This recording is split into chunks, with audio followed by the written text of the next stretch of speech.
मी आपल्या विचार मंचावर बसलेल्या सगळे अधिकाऱ्यांचे स्वागत करते। मनपूर्वक सगळ्यांनी एकदा टाळ्या होऊ द्या। ताईंचे व त्यांच्या फॅमिली परिवारातील सर्व मेंबरचे मी अति मनपूर्वक स्वागत करते। ते ठराव मांडते। महाराष्ट्र राज्य आरोग्य खाते आशा गटप्रवर्तक संघटना ऐतिहासिक मनपा अधिवेशन ठराव। आशा गटप्रवर्तकांना शासकीय कर्मचारी दर्जा द्या।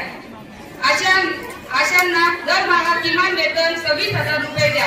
गटप्रवर्तकांना 34,000 रुपये किमान वेतन व वेगळा प्रवास भत्ता द्या अशी मागणी करीत आहे।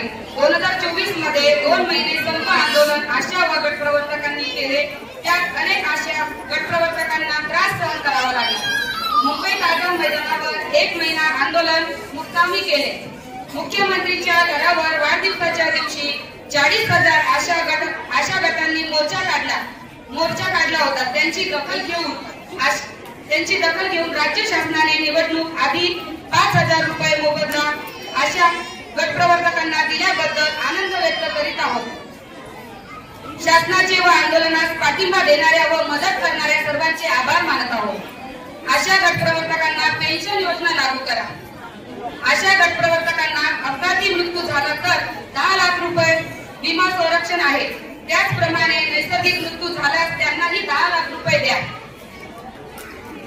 मानकाप्रमाणे आशा गटप्रवर्तकांना नाशिक महानगरपालिकेने दरमहा 2,000 रुपये प्रोत्साहनपर चालू करा। आशा गटप्रवर्तकांना फक्त कामाचा मोबदला मिळतो। त्यांना वस्ती पातळीवर घरोघरी भेट द्यावी लागते। त्यांना युजवस्ती आरोग्य केंद्रात दररोज येणे, साफसफाई सक्तीने करायला लावणे बंद करा। आशा गटप्रवर्तकांना शासनाने दिलेली कामेच करू द्या। मोफत काम करायला सांगणे बंद करा। आशा गटप्रवर्तकांना सन्मानाची वागणूक आरोग्य उपकेंद्रात जिल्हा शासकीय रुग्णालयात द्या। अजूनही काही आशांना दीपावली बोनस सानुग्रह अनुदान खात्यात जमा झाले नाही, ते जमा करा। 2024 मधील आशांचा थकीत मोबदला जमा करावा। आशा गटप्रवर्तकांना दरमहा राज्य व केंद्र सरकार मोबदला दरमहा 5 तारखेपर्यंत मिळावा। नाशिक शहरात सार्वजनिक महिला स्वच्छता गृह संख्या वाढवा। नाशिक शहरात शांतताचे वातावरण कायम राहावे यासाठी धार्मिक द्वेष निर्माण करणारे, वक्तव्य करणाऱ्या व भाषण करणाऱ्यांवर कठोर कारवाई करा।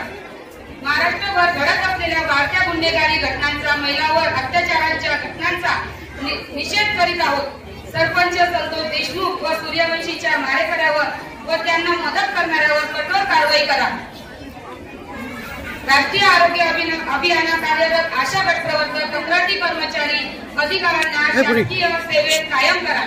भारतीय संविधान अमृत महोत्सव साजरा करत असताना आम्ही आशा संघटना आयटक वतीने 1 लाख संविधानाच्या प्रस्ताविका कुटुंबापर्यंत पोहोचविण्याचे निर्धार व्यक्त करत आहे व संविधानिक मूल्य रुजवण्यासाठी काम करू।